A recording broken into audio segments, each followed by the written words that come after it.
Okay, I think it's safe to say that Lomachenko is slowing down. Here, let me read this. By the way, we're gonna watch this all the way through. This actually happened last night. I was watching three cards at the same time. William Cepeda beating Jojo Diaz, Jake Paul beating Anderson Silva, and I was watching this card as well. But this was the card I had on mute. I wanted to get. I actually thought that Loma was going to dominate. But we're seeing that Loma being 34. I'm not saying it's because of his age. I'm just saying, just given his age.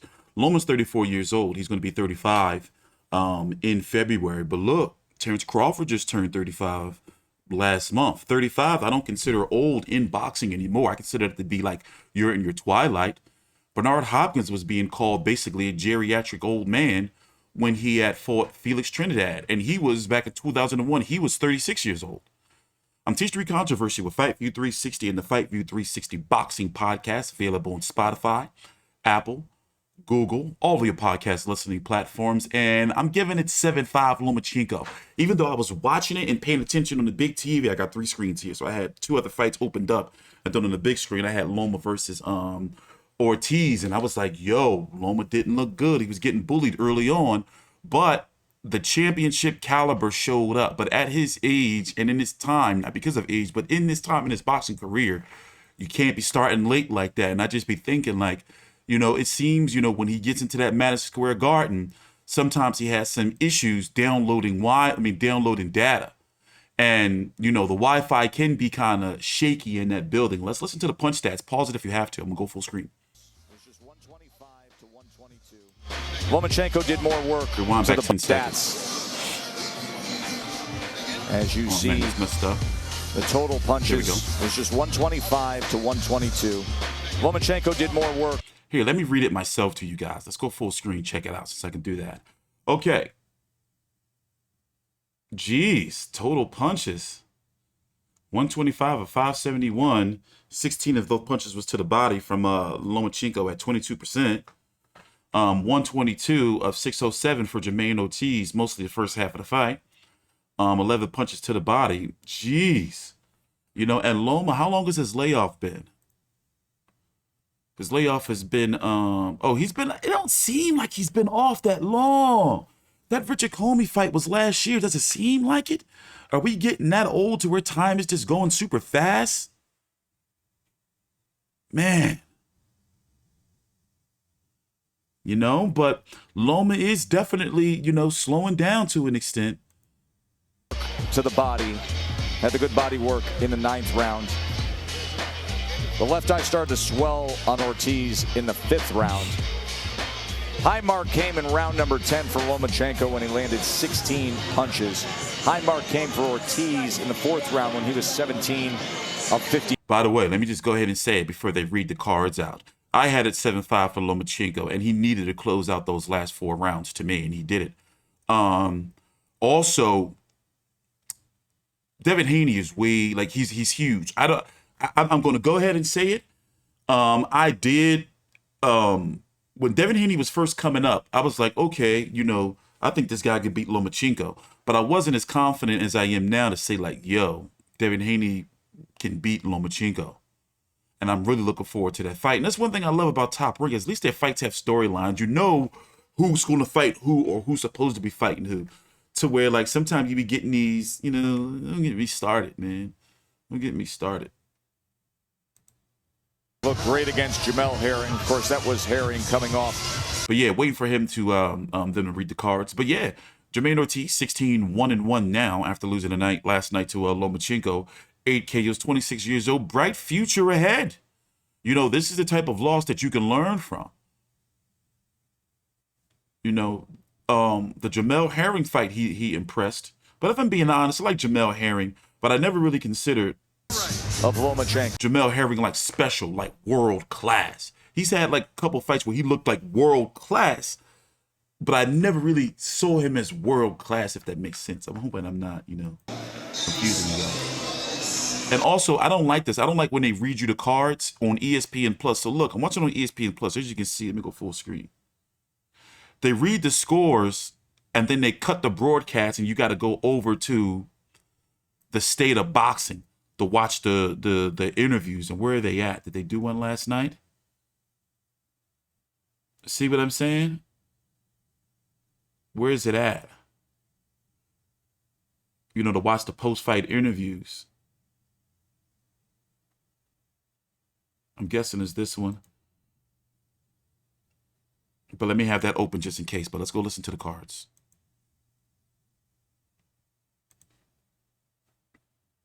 Oh, I'm going to turn it up.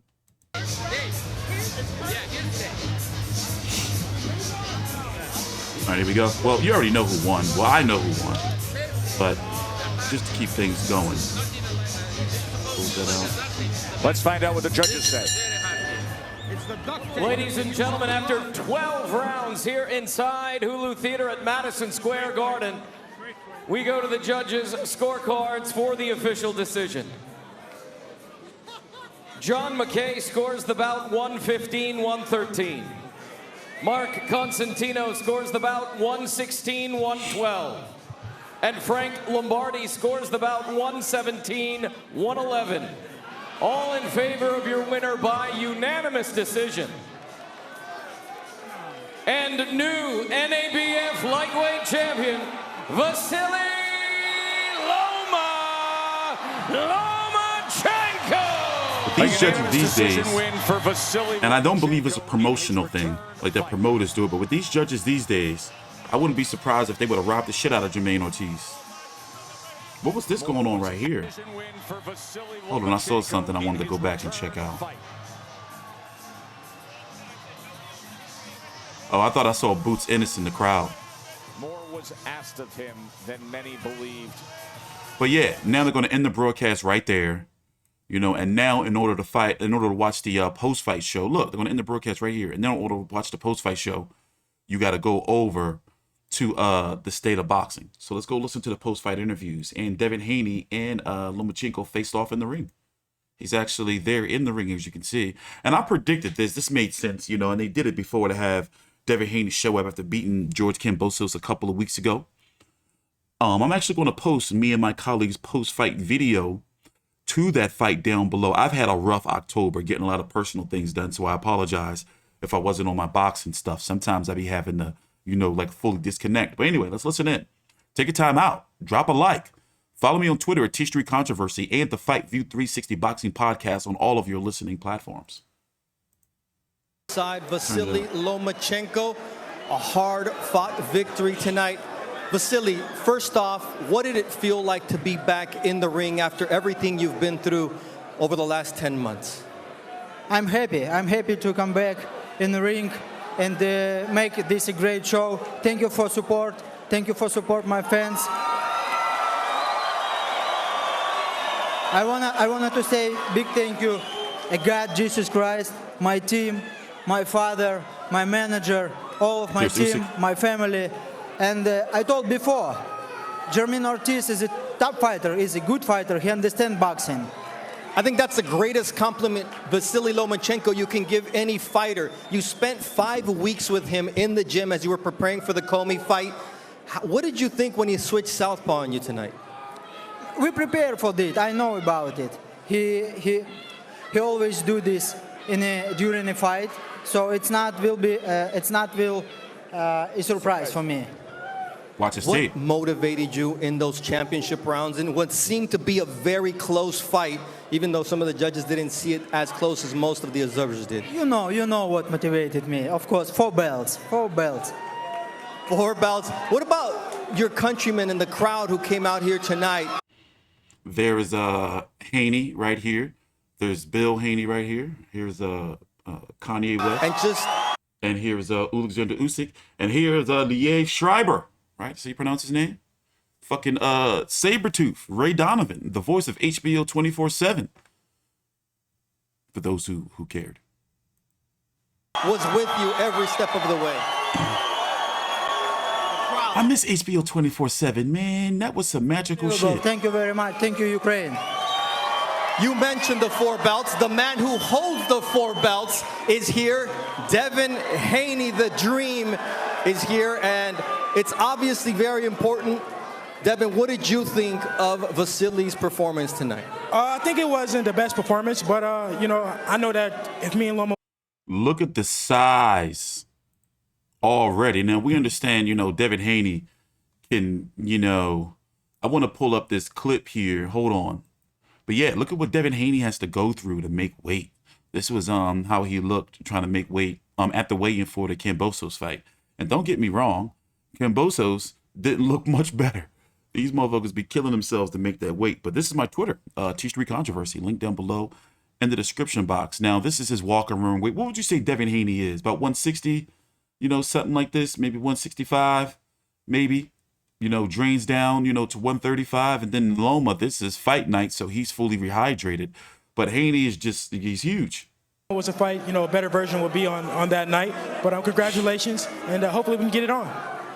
You have said... Is this lightweight? Is this lightweight? He's a big lightweight, huh? No, it's heavyweight. Now... Look, in the deep end now, Loma, he's like, oh shit, this dude is huge. And I don't know, man. This is a very interesting fight, but let me shut up and let them talk. I'm already salivating. My nipples are getting hard. Version will be on that night, but congratulations, and hopefully we can get it on. You have said... Is this lightweight? Is this lightweight? He's a big lightweight, huh? No, it's heavyweight. Now... In the ring, I'll show you. Okay. I will be ready. You've said that you are willing to make any concession that Devin Haney wants to make this fight. How bad do you want this? Ты сказал, что ты сделаешь все, чтобы сделать этот бой. Как сильно ты хочешь этого боя? Look, I'm ready. I told before, I'm ready, and I'm ready for any option. Anytime, any place. I heard those words when you were going to fight for the undisputed title. How do you feel about Lomachenko saying, whatever you want, let's just get it done? That's what I like to hear. I took the risk. I went over to Australia twice. Everything that George Kambosos mandated to me, I signed up for. So we'll see when we go to negotiating. When you look at Devin Haney and the way he fought against George Kambosos in his two fights, part of Devin Haney's deal has always been well known in boxing circles and to boxing fans, is the deal was he was going to fight Lomachenko. Whoever won between him and Kambosos was going to fight Lomachenko. And many suspected and predicted that it was going to be Devin Haney. So this has always been cooking. I'm pretty sure some type of terms have already been discussed and or agreed or not. The fight's going to happen. But you think, they better not put it on pay-per-view. This ain't, it's a great fight in this generation, day and age. I'm gonna be on some company man shit. These type of caliber of fighters people should pay to want to see. But nah, that shit gonna flop. Sorry. what did you see? Loma's never been on pay-per-view. Nope. Devin, nope. Don't do it, ESPN. Don't do it. Look, he is an undisputed world champion. You can talking about world champion. He is a top fighter. That's why he is a world champion. Tonight, the 10 months off, did you feel that, or was Jamaine just young, athletic, and difficult? Yeah, but I need more time for preparation, and I will be ready. All right, the undisputed champion has walked away now, but the gauntlet has been dropped, and we will hopefully have a battle for undisputed Devin Haney and Vasyl Lomachenko. Both want it. Let's get it done. Yes, that is how it should work. And if they both want it, then get it done. As you heard Haney saying, hey, listen, when I wanted it, I got it done in negotiations and gave a lot to Kambosos to make those two fights happen. So the 135-pound division is still deep. I'm going to let this play in the background in case I miss anything. I went to sleep. I didn't watch State of Boxing or the Paul. I think I went to sleep to the Jake Paul Anderson Silva press conference. I was in the bed with that shit on the TV.